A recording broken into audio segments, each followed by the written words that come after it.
April 13th, 2004, I was gunned down on the street like a dog, and ironically, it was over a dog. Did I deserve it? Some might have said I did. Others might have thought differently. How I feel doesn't really matter, because I'm no longer here. But if I had been given a chance to speak my piece, this is what I probably would have said. This is my confession.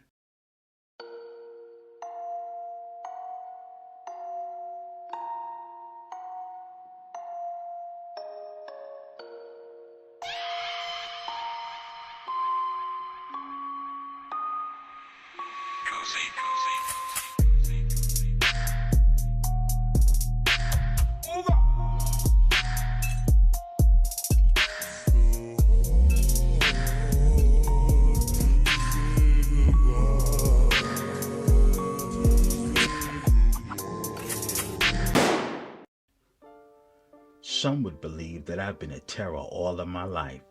I'd say that I was just misunderstood. Did I bully, beat up, and harass a lot of kids growing up? Sure, but I wouldn't call that being a terror. I would call that survival.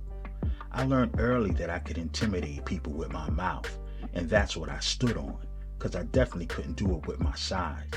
If I was 130 pounds soaking wet, that would be pushing it. But besides having a lot of mouth, I also had a little backup. First was my older sister, who was a firecracker by herself. She had all the cats my age shook. But over time, I could clearly see that that wasn't going to last too long. As my rivals got older, they began to look at my sister different. The fear turned into lust. In fact, a few years later, some of my main ops ended up smashing her, and that really put a strain on our relationship. Next, I had my dogs. Pit bulls weren't popular back then. You either had to have a German Shepherd or a Doberman Pinscher. I had a few German Shepherds that I raised and trained into attack dogs, and I would let them loose on anyone if they got out of line. I had a pretty good run with them dogs, but someone eventually poisoned a couple of them, and the ones that were left got taken away by animal control. What I really needed, though, was manpower, and I got that in the form of my upstairs neighbor who went by his last name, Snow. In the apartment complex that I lived in at the time called Wilco, now known as Park Lake, Snow was feared. He knew karate, and he would take the time and teach me and a couple of other kids some moves. That gave me a real big boost of confidence. Anytime I got into some trouble that I thought I may not be able to get out of, the first thing I'd say would be, "I'll get Snow on you." And I would see the fear come into my opposition's eyes. I even went as far as saying he was my cousin. People would always see me tagging along with him, so they believed it. I was able to wreak havoc throughout the neighborhood for years doing that. I did it all the way until crack hit. Soon after, I had to change things up, because the fear of Snow quickly fizzled away just as fast as the rocks he started smoking. But by that time, I had a much bigger force behind me. A whole nation, in fact. The nation of gods and earths. I was brought into the nation by a brother who went by the name of Allah Education. He was well known throughout New York City and Long Island. I had met him through my sister. She also became part of the nation. Once the knowledge was given to me and I studied and mastered it, you couldn't tell me nothing. For those of you who don't know what I'm talking about or never heard of the 5% Nation, I'll give you a quick rundown of who we are, the Wikipedia version. The 5% Nation is a black nationalist movement influenced by Islam that was founded in 1964 in Harlem, New York by a gentleman known as Allah the Father, formerly known as Clarence Edward Smith, aka Clarence 13X. We call ourselves Allah's 5%ers, which reflects the concept that 10% of the people in the world are elites who know the truth of existence and opt to keep 85% of the world ignorant and under their control, i.e. the deaf, dumb, and the blind. The remaining 5% are those who know the truth and are determined to enlighten the 85%. I was one of those people. I let my knowledge be born throughout my hood and became a major figure in the community. Some might say I let the power go to my head, and I might have to agree with it. It's like with anything that's new and controversial or interesting, it tends to captivate people, and if you are a person who has superior knowledge of it and you're charismatic, it's easy to get people to follow you, even worship you. It's no different than your church's pastor. It got to the point that if I snapped my fingers, I could get you stomped out, and I did that a lot. I had girls that would do anything I'd asked them to do, no matter what it was. Even the earths of other gods would do whatever I asked. During my jail and prison stints, I never had any problems. The gods were always deep, and I was always protected. Man, that period of time was wonderful, but like they say, all good things come to an end. I first felt that change come when I got into it with another god by the name of Lord Prince. He was my Earth's brother. The dispute was over him feeling some type of way about how I was treating his sister. He decided to act on it instead of minding his business. The incident took place one Friday night when I ran into him at a popular White Castle restaurant in West Hempstead, New York. An argument ensued, which turned into punches being thrown, then a knife being pulled. He used a buck knife to cut me on the side of my head, damn near taking my ear off. When it was all said and done, I was left sitting on the floor, clutching my ear in one hand and holding my blood-soaked crown with the other.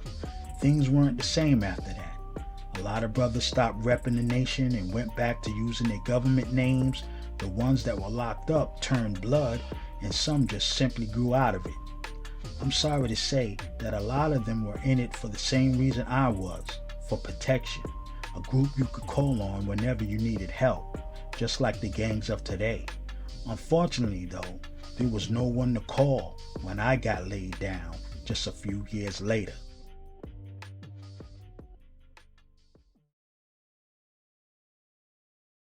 Knowledge, understanding, all being born to culture freedom was the day's mathematics. I remember waking up late that cloudy morning and staring out the bedroom window of my apartment. Well, it really wasn't my apartment. It was the apartment of the chick that I was staying with at the time. I never had my own apartment. I always lived with someone. And 9 times out of 10, it was a woman, or I was in a federal or state facility. For some reason that particular day, that was bothering me. Not only about not having my own place, but of me making a lot of bad decisions that forced me to be there with this chick that I didn't like, along with her kids. And by the way, none of them were mine. So I got out of bed being mad. Right from the start, I knew this wasn't going to be a good day. I was back into raising dogs again. This time I had a pit bull who was 1 year old that I had trained to the T. I never walked him with a leash, and he only attacked on command. People were terrified of him. I used to ride my bike and have him run along beside me, and the streets would clear. People would jump over fences, jump on cars, run behind trees just to get out of the dog's way, and he wasn't even thinking about them. But there was one guy who always had something to say about it, a young cat who was semi-known in the streets. I didn't know him, but it was said that he was also righteous. Normally, me being who I am, I would have first tried to build with him and get some type of understanding. But today wasn't that day. I already woke up on the wrong side of the bed and didn't feel like letting anything slide. And besides, this had been an ongoing thing with this guy. But it was the first time he said something to me directly. Before, it was always through other people. So I hopped off my bike, tied my dog to a tree, and started walking over to him. Now this happened on a Tuesday in the middle of the day in front of an apartment complex on Terrace Avenue in Hempstead, New York. Mad people was outside. The dude saw me coming. I didn't have no weapon. I was by myself, and like I said, my dog was tied to a tree. Guess what happened? This so-called righteous brother with a scary ass pulled a gun and shot me.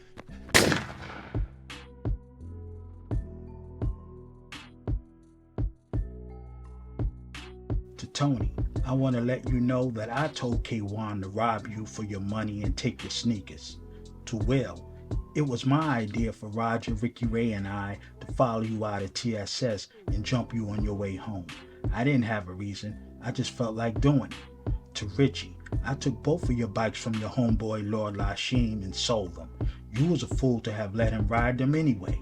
To Inga, Robin, Michelle, Tanya, Denise, and the countless other women that I dated throughout the years and never told your family or the authorities that I was putting the beats on you, I want to come forward today and say yes to everybody. Your suspicions was right. I was beating the brakes off of all of them. On April 13th, 2004, I was gunned down on the street like a dog. And ironically, it was over a dog. Did I deserve it? Some might have said I did. Others might have thought differently. How I feel about it doesn't really matter because I'm no longer here. But if I had been given a chance to speak my piece, this is what I probably would have said. This is my confession.